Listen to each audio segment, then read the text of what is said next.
Astaghfirullah. Bismillahirrahmanirrahim.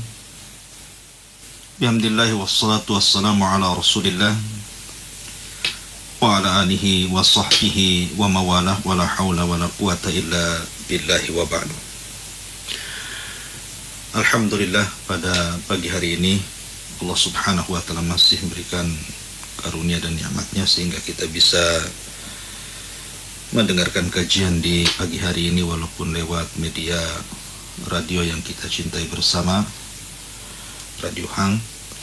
Salawat teriring salam tak lupa kita hadiahkan kepada Rasul kita Muhammad sallallahu alaihi wa ala alihi wasallam. Tema pagi hari ini adalah mengambil ibrah dan pelajaran dari sebuah masjid, di mana masjid itu diberi nama Ka'anni Akal, seolah-olah saya sudah makan. Ma'asyiral muslimin yang dimuliakan Allah Azza wa Jal, ada yang mengatakan bahwa nama masjid seolah-olah saya sudah makan itu dibangun sekitar abad ke-18 di Istanbul, Turki, tepat pada era Kerajaan Ottoman, tapi kemudian dibangun kembali dan diperbesar sekitar tahun 1959,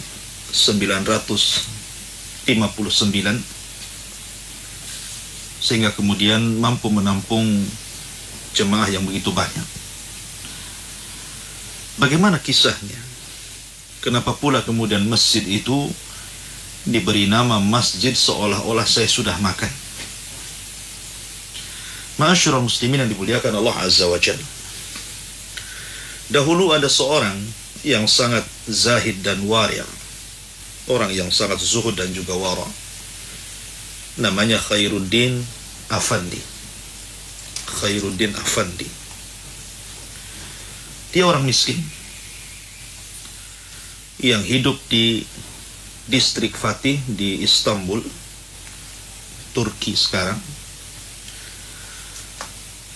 Tetapi kefakirannya tidak menghalangi Khairuddin ini untuk membangun sebuah masjid.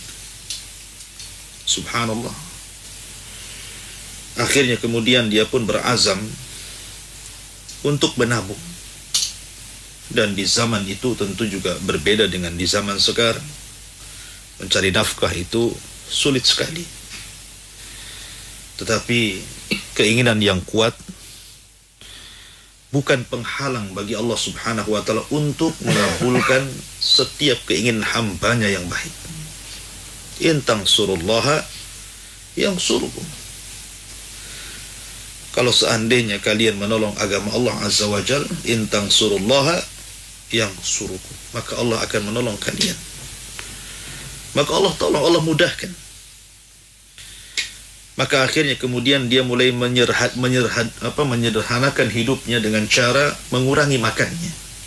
Jadi kalau seandainya kita ini makan sehari 3 kali, maka dibuat makan yang penting sesuai dengan kebutuhan badan kita. Kalau memang cukup 1 hari 1 kali, dan itu tidak membahayakan bagi kesehatan kita, maka yang 2 kali itu kemudian diuangkan, kemudian ditabungkan. Itulah yang dilakukan oleh Khairuddin Afandi di zaman itu.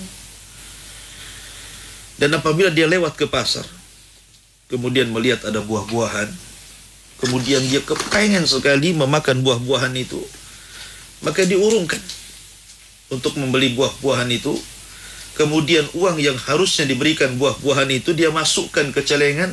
Kemudian dia selalu mengatakan setiap kali memasukkan uang ke dalam celengan itu, Ka'anni Akal, seolah-olah aku sudah makan buah. Padahal belum makan buah, hanya seolah-olah saja ya. Apabila kemudian dia masuk ke pasar, ada makanan lagi yang dia suka ingin memakannya, maka dia teringat dengan masjid yang akan dibangunnya. Kemudian tidak jadi beli, uangnya dimasukkan lagi ke celengan, dan dia katakan Ka'anni Akal, seolah-olah aku sudah makan, padahal belum makan. Begitulah bertahun-tahun Khairuddin Afandi ini menabung menabung. Akhirnya ketika sudah sampai hampir 20 tahun lebih, dia pun menabung. Maka dikira cukup untuk membangun masjid, maka mulailah dia kemudian membangun masjid. Subhanallah, dia bangun sendirian.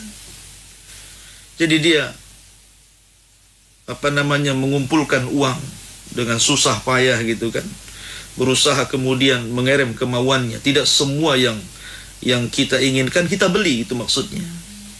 Dan itu yang dikatakan Umar bin Khattab radhiyallahu anhu, tidak semua yang Anda berhasrat untuk membelinya kemudian Anda harus membeli. Terkadang lihat maslahat dan mafsadahnya apa yang kita beli itu.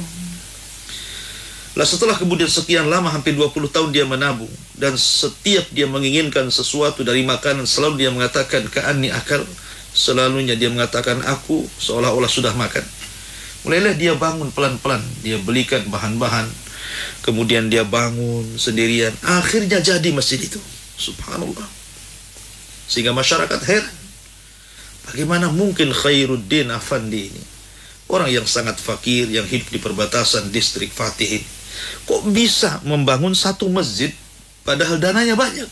Mereka tidak paham bahwa Khairuddin sudah menabung selama 20 tahun dan dia sanggup membuat masjid. Akhirnya kemudian orang-orang di sekitar pun merasa senang karena ada tempat beribadah kepada Allah Subhanahu wa ta'ala.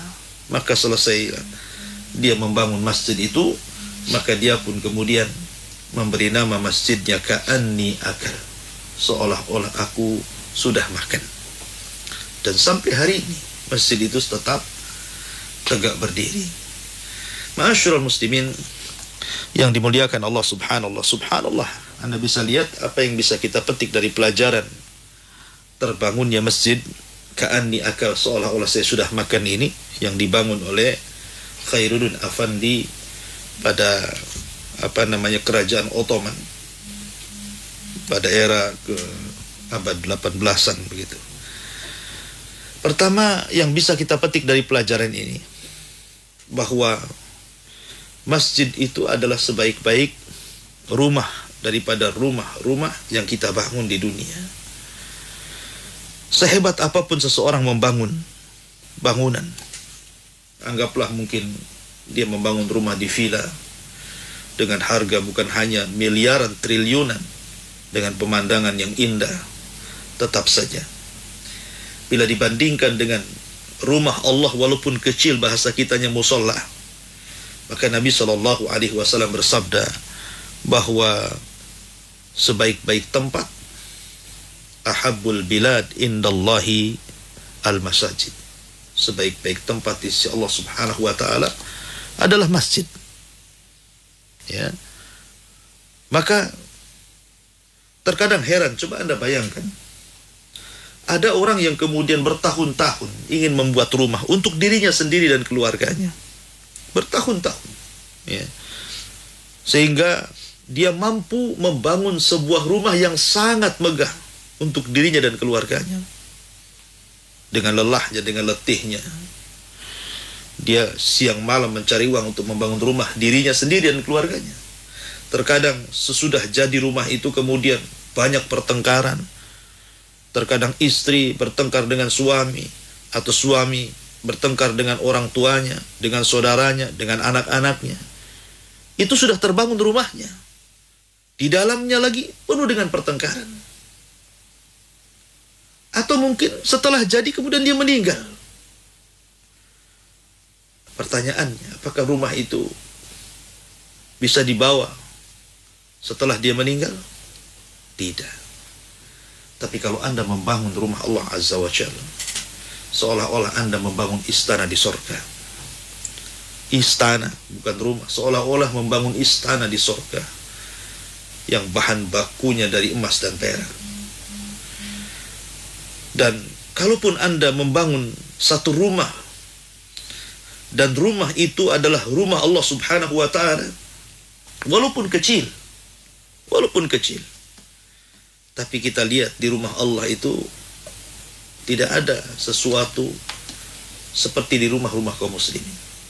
Di rumah Allah itu tempat ketenangan, tempat orang bertobat, tempat orang berzikir, tempat orang baca Quran, tempat orang sholat, tempat orang beribadah, tempat orang mengembalikan perkara kepada Allah Subhanahu wa ta'ala. Ya. Maka kalau orang kemudian punya keinginan ingin membangun satu rumah Allah Subhanahu wa ta'ala di permukaan bumi, maka kaidah mengatakan al jaza'u min jinsil amal. Balasan itu disesuaikan dengan amalannya. Jaza'ul ihsan illal ihsan. Balasan yang baik itu kebaikan yang semisalnya. Sebagaimana Anda sudah membangun satu rumah dari rumah-rumah Allah di bumi walaupun kecil, maka Allah Subhanahu wa ta'ala akan bangunkan bagi Anda satu rumah di surga, satu istana di surga. Subhanallah. Ya. Ma'asyiral muslimin, para pendengar dan pemirsa yang dimuliakan Allah Subhanahu wa ta'ala, ada sebuah hadis.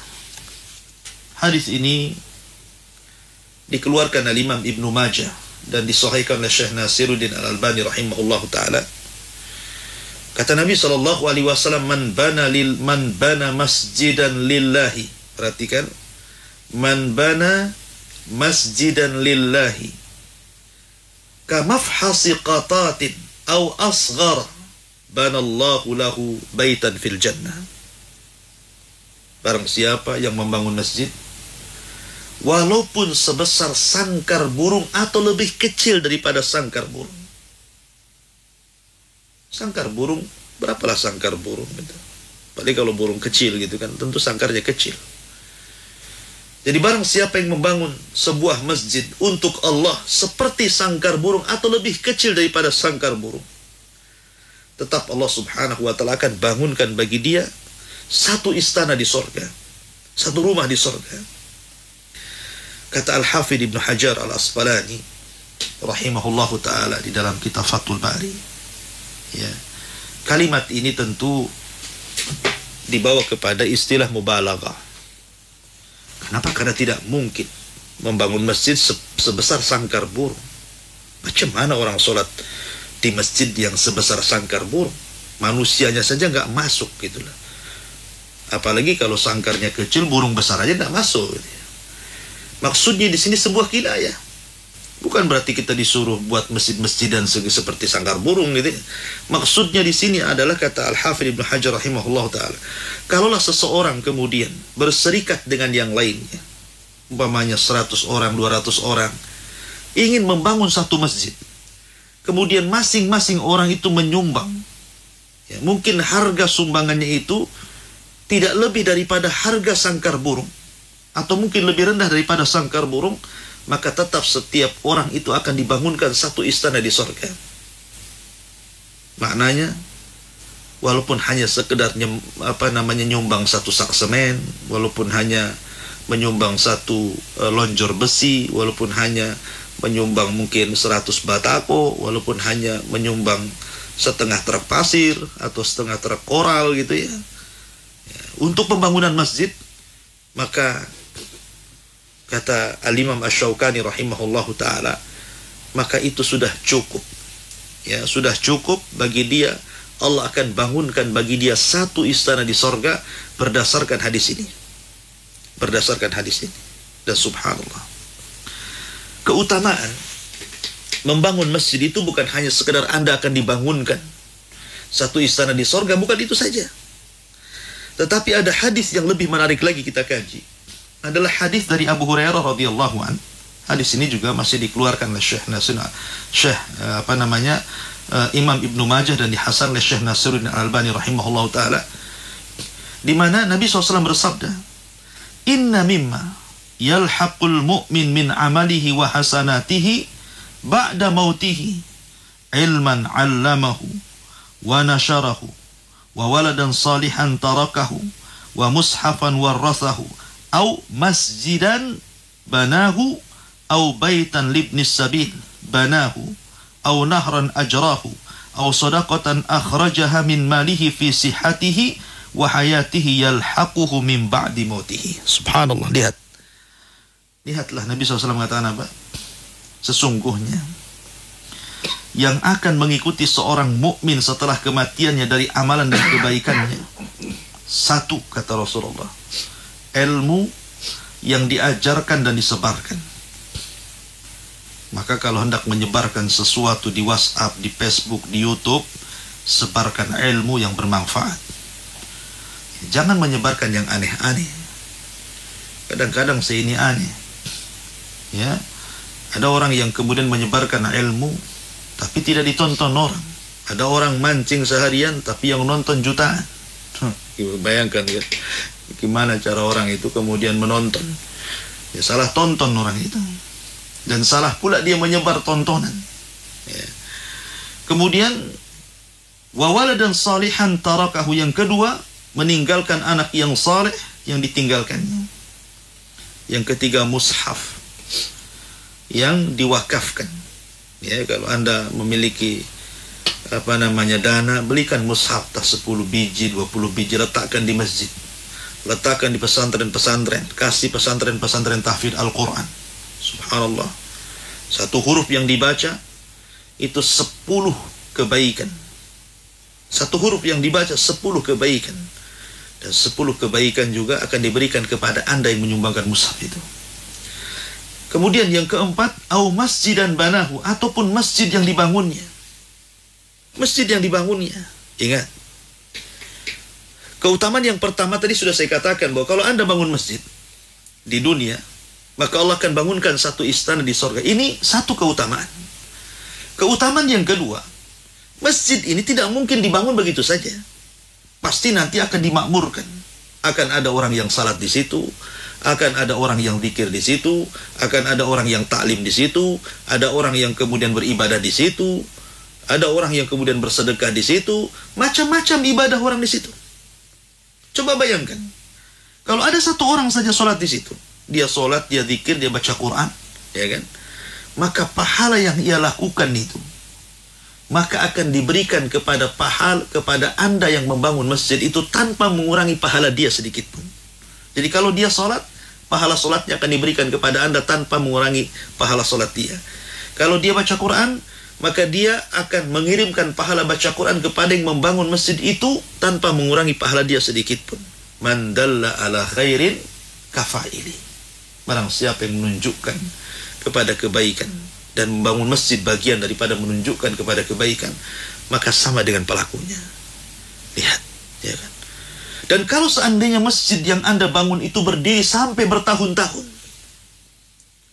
tidak roboh-roboh, sampai 30 tahun, 40 tahun, 50 tahun, atau mungkin sampai ratusan tahun, berapa banyak pahala yang mengalir kepada Anda, coba ingat. Apalagi kalau masjid ini posisinya adalah masjid pesantren, yang sudah jelas-jelas anak pesantren, ya kan? Di situ anak pesantren ya jelas, pasti dia akan gunakan setiap belajar mengajar itu di masjid.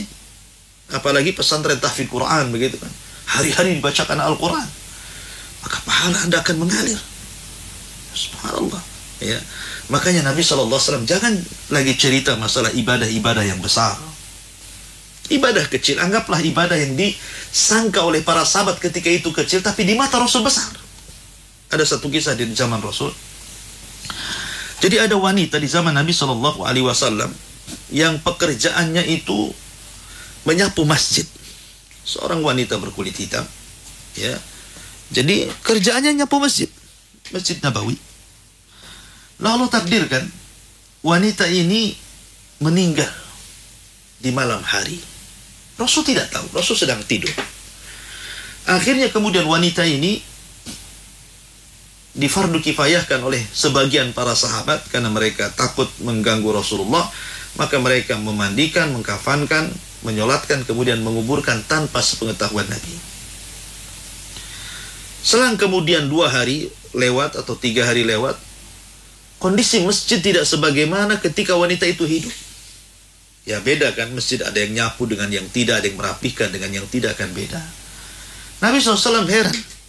Kemudian bertanya, di mana tukang sapu itu? Di mana wanita itu? Maka orang-orang mengatakan, dia sudah meninggal Rasul di malam itu.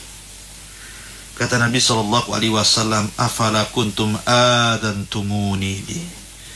Adantumuni, kenapa kau tidak memberikan kabar kepada aku saat dia meninggal? Apa kata para sahabat? Ya, saya kira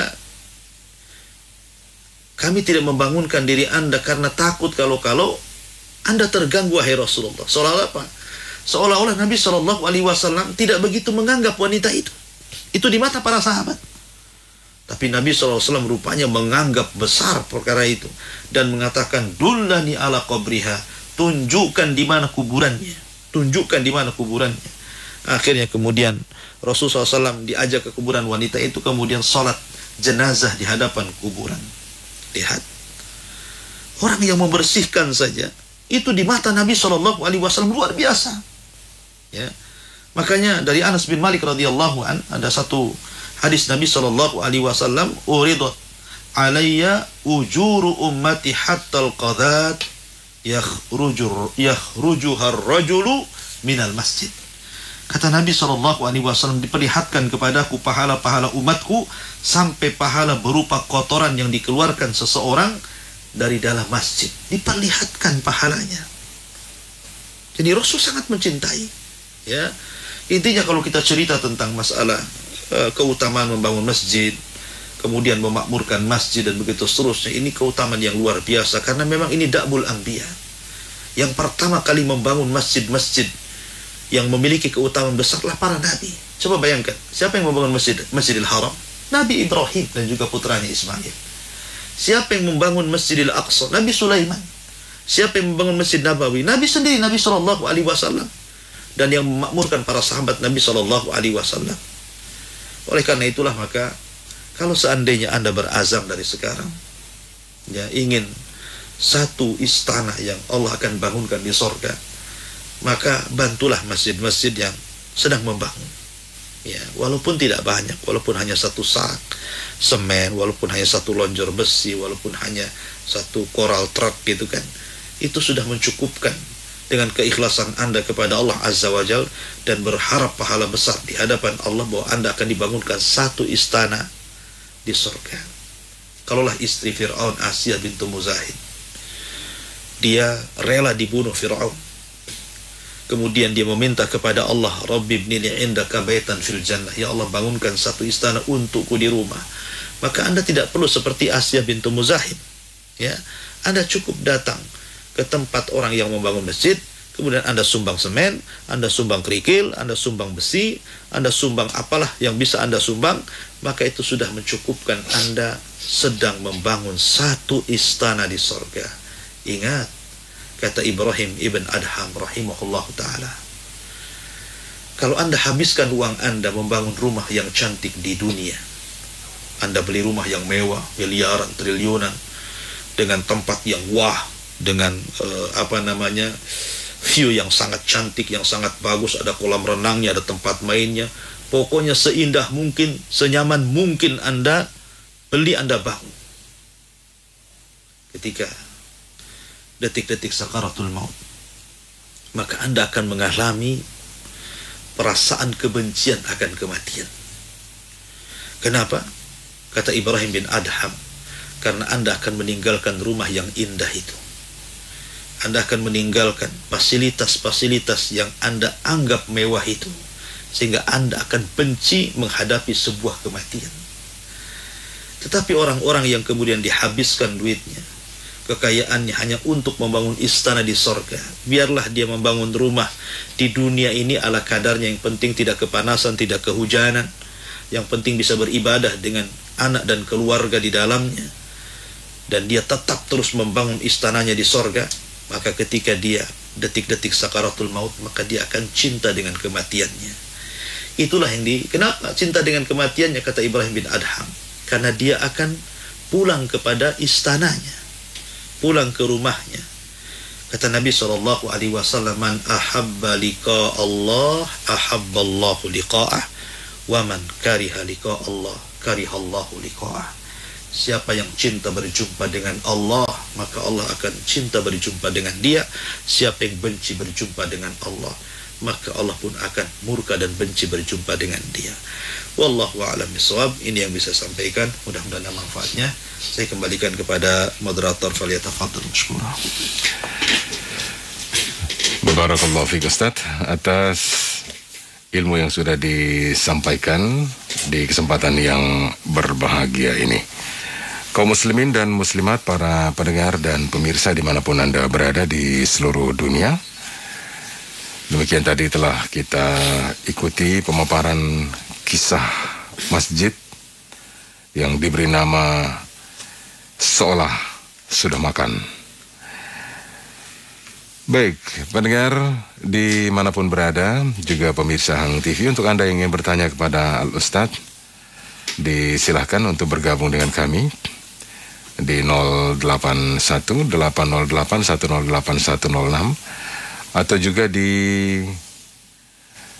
bisa menelpon secara langsung di 0811 777 0106.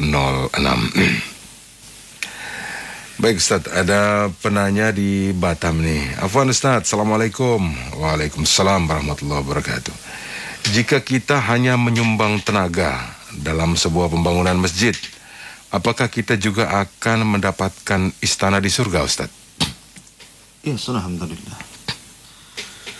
Tadi saya sudah katakan hadis yang dikeluarkan oleh Imam Ibnu Majah dan dihasankan oleh Syekh Nasiruddin Al-Albani rahimahullahu ta'ala, atau disahihkan beliau dalam kitabnya Targhib wa Tarhib, bahwa siapa yang membangun masjid walau kamafhasi qitatin, walaupun seperti sangkar burung, atau mungkin asghar, lebih kecil daripada sangkar burung, maka tetap banallahu lahu baitan fil jannah. Allah akan bangunkan satu istana di surga.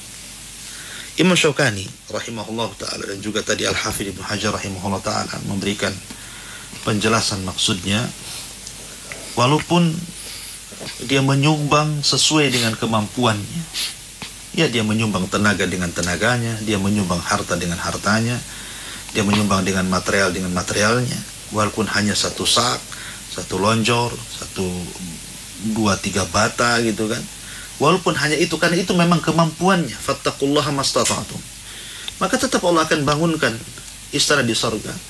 Karena kalau Anda penyumbang tenaga itu juga ada harganya, ya, tenaga itu ada harganya. Karena kalau seandainya tidak ada yang membangun masjid, kemudian seseorang menyewa tenaga, tentu kan dibayar juga. Tapi kalau seandainya Anda bangun dengan tenaga Anda yang kalau dibayar dapat sekian gitu ya, maka yang sekian itu bisa membangun satu istana di surga. Maka jangan malas kalau ada kerja bakti umpamanya kan, ada kerja bakti pembangunan masjid, entah di mana gitu kan, entah di pesantren, entah di masyarakat, ada kerja bakti membangun masjid, subhanallah, ya. Maka ini kesempatan bagi Anda untuk datang dan hadir. Kapan lagi? Ya, jangan alasan saya ingin membangun istana di surga tapi saya tidak punya uang untuk menyumbang, akhirnya kemudian tidak jadi bangun. Ada cara lain. Contohnya ya tadi, menyumbangkan tenaga. Mungkin satu hari ini saya jadi helper di masjid ini gitu kan. Walaupun saya bukan tukang, kalau hanya ngaco saja kan masa nggak bisa gitu ya. Hanya ngangkat-ngangkat bata masa nggak bisa gitu ya.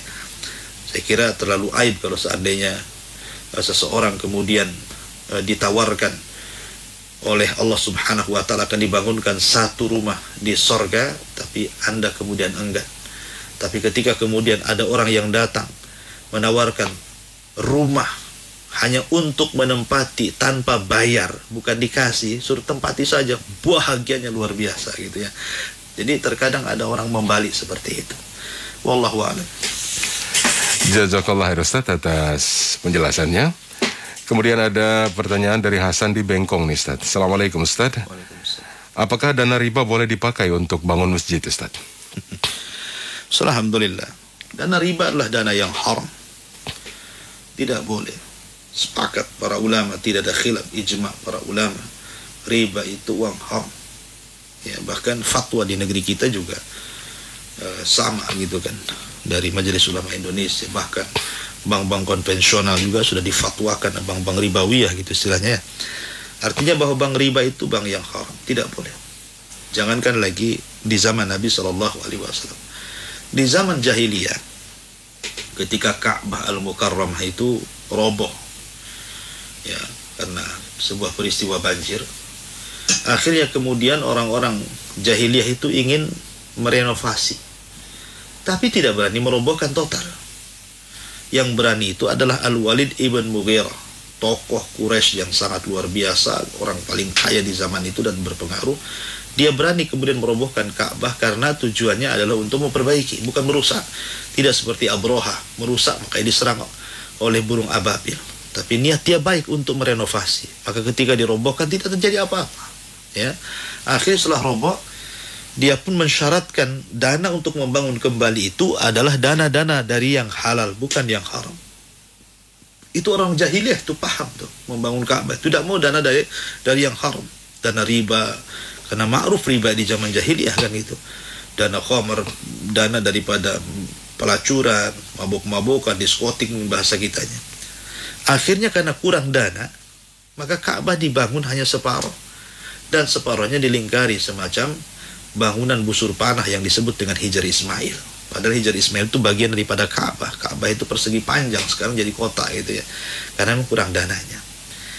Artinya bahwa orang-orang jahiliyah sudah paham ya, bahwa dana-dana haram tidak boleh untuk membangun. Maka dalam Islam juga sama. Tidak boleh. Tidak boleh dana riba itu untuk membangun masjid. Karena dana riba itu sebenarnya orang yang membuang riba dari kehidupannya itu akan dapat pahala, bukan karena sedekah dengan uang ribanya, tidak. Segi pahalanya itu karena niat dia ingin membersihkan, ya. Jadi niat dia ingin membersihkan hartanya dari uang riba, di situ letak pahalanya. Ini umpamanya Anda punya uang 100 juta, yang 10 juta itu uang riba. Kemudian Anda ingin buang dengan niat ingin membersihkan harta, tidak mau memberi makan anak dan istri dari uang yang haram, di situ letak pahalanya. Bukan sumbangannya. Ya, tapi niat membersihkan hartanya dari uang riba itulah di situ dapat pahala. Nah, adapun kemudian uang itu kemudian disedekahkan ke orang, ini bukan sedekah. Itu buang sial bahasa kitanya. Dan para ulama sepakat tidak boleh uang haram diletakkan kecuali kepada hal-hal yang sifatnya diremehkan, dihinakan. Karena dia uang haram, maka harus ditunjukkan kepada bahwa ini kehinaan, ini haram, hina. Ya, dengan cara apa? Ya dibangun ke fasilitas umum, jalan-jalan yang diinjak, solokan gitu ya. Ya pokoknya dibuat jembatan, sifat-sifat umum itu. Ya, tapi tidak berpahala, hanya membuang sial saja. Pahalanya itu dari niat yang pertama tadi karena ingin membersihkan. Nah itu letak pahalanya. Ketika dibuang uang riba itu tidak berpahala sama sekali. Ya, jadi uang riba tidak boleh untuk membangun masjid. Ya, tetapi kalau untuk jalan menuju masjid atau solokan gitu ya, atau jembatan, nah, itu boleh, tidak ada masalah. Ya. Wallahu a'lam. Jazakallah khair Ustaz atas penjelasannya, semoga bisa difahami oleh penanya Hasan di Bengkong. Baik Ustaz, ini ada pertanyaan berkaitan kematian di bulan puasa nih Ustaz. Iya. Mau tanya apakah jika seseorang muslim meninggal di bulan puasa ini Ustaz, ada kebaikannya Ustaz? Ya, alhamdulillah. Kita tahu bahwa salah satu alamat daripada alamat husnul khatimah adalah meninggal ketika dia membaca la ilaha illallah. Sebagaimana Nabi mengatakan, man kana akhiru kalamihi la ilaha illallah dakhalal jannah. Siapa yang akhir ucapannya la ilaha illallah, maka dia masuk surga. Atau adanya keringat di dahi. Alasan para ulama, karena seorang muslim apabila saat detik-detik sakaratul maut ditampakkan kepadanya catatan amalnya, dan dia melihat catatan amalnya yang baik jauh lebih banyak dibandingkan yang buruk. Tetapi ketika dia melihat keburukannya, walaupun sedikit dan kebaikannya banyak, dia tetap merasa malu untuk menghadap Allah, sehingga dari rasa malu itulah keluar keringat di dahi. Itu kata para ulama seperti itu. Maka ketika ada seseorang yang meninggal walaupun di tengah-tengah AC yang sangat dingin, sejuk gitu ya, tapi kok bisa keringatan di dahinya, dan dia seorang muslim dan seorang mukmin, maka ini alamat husnul khatimah. Ya, termasuk juga adalah orang yang sedang beribadah. Nabi SAW suatu ketika haji wada, bersama para sahabatnya. Rupanya ada seseorang yang ikut haji bersama Rasulullah, itu jatuh dari untanya kemudian meninggal. Kemudian Nabi SAW mengatakan, igsiluha, mandikan orang itu. Ya, wala tuhannitu wala tuhammiru ra'saha. Jangan kasih wewangian dan jangan dibungkus kepalanya. Kuburkan begitu saja. Fa innahu ya'ti yaumal qiyamat mulabbiyan, karena dia nanti datang pada hari kiamat sedang bertalbiyah labbaik Allahumma labbaik. Artinya bahwa orang yang meninggal saat proses ibadah dianggap husnul khotimah. Maka juga orang yang sedang berpuasa. Orang yang sedang berpuasa kemudian dia meninggal dunia, ya, dan betul-betul dia puasa karena Allah Subhanahu wa taala. Ya, bukan puasa terpaksa gitu ya. Kaum muslimin puasa ikut puasa, tetangga puasa ikut puasa, orang lain puasa masa saya gak puasa gitu ya. Bukan ikut-ikutan, puasa malu, bukan. Betul-betul dia menjalankan rukun Islam. Kemudian Allah takdirkan meninggal saat puasa, entah meninggal kecelakaan, entah apa kita tidak tahu, serangan jantung atau apa ya. Yang jelas dia sedang berpuasa khusyuk beribadah kepada Allah Azza wa Jalla. Insyaallah kalau dia memang meninggal di atas puasa dan puasanya lillah karena Allah Azza wa Jalla, insyaallah dia husnul khatimah. Wallahu a'lam. Jazakallah khair Ustaz atas jawabannya, semoga bermanfaat bagi penanya dan juga bagi kita semuanya. Terakhir Ustaz dari Abu Abbas di Batam. Bismillah, Assalamualaikum Ustaz. Waalaikumsalam. Semoga Ustaz dan seluruh kru Radio Hang senantiasa dilindungi oleh Allah Subhanahu wa taala dan diberikan kesehatan. Amin. Baik Ustaz, Afwan mau tanya bagaimana jika kita memiliki niat untuk membangun masjid sementara penghasilan masih mencukupi kebutuhan sehari-hari. Apakah niat kita termasuk dihitung pahala Ustaz? Syukron. Ya, alhamdulillah. Sebenarnya kalau Anda ingin dicukupkan kehidupannya, perbanyak sedekah. Allah yang mengatakan faman qudira alaihi rizquh falyunfik. Barang siapa yang disempitkan rizkinya dan Anda ingin diluaskan Allah, sedekah. Sedekah itu meluaskan rizki. Walaupun Anda susah. Kalau Anda lagi susah, kemudian Anda bakhil, makin Allah susahkan. Tapi kalau Anda susah, tapi masih ingin sedekah, maka Allah mudahkan. Begitulah Allah katakan. Bukan saya yang mengatakan. Al-Quran yang mengatakan, faman qudira alaihi rizquh falyunfiq. Barang siapa yang diseretkan rizkinya, disempitkan rizkinya, maka sedekahlah. Karena itu sebab akan diluaskan rizki Anda. Kalau pertanyaannya, saya tidak bisa nyumbang Ustaz, karena untuk kebutuhan, hanya cukup untuk kebutuhan keluarga. Sebenarnya Anda bisa nyumbang, cuman sedikit nilainya. Ya, kalau hanya niat saja gitu ya, memang berpahala niat itu. Tetapi Anda tidak mungkin diluaskan rizkinya karena hanya niat saja. Ya. Tapi kalau Anda kemudian rela berkurang-kurang dalam kehidupan, umpamanya cukupnya Anda makan 3 kali, kemudian akhirnya untuk 1 minggu ini Anda makan 2 kali bersama keluarga, yang 1 kalinya Anda sisihkan, kemudian Anda persis seperti ucapan tadi, Khairuddin Afandi ka'anni akal, seolah-olah saya sudah makan, padahal tidak makan, kemudian disumbangkan ke masjid, maka yakinlah bahwa faman qudira alaihi rizquh falyunfik.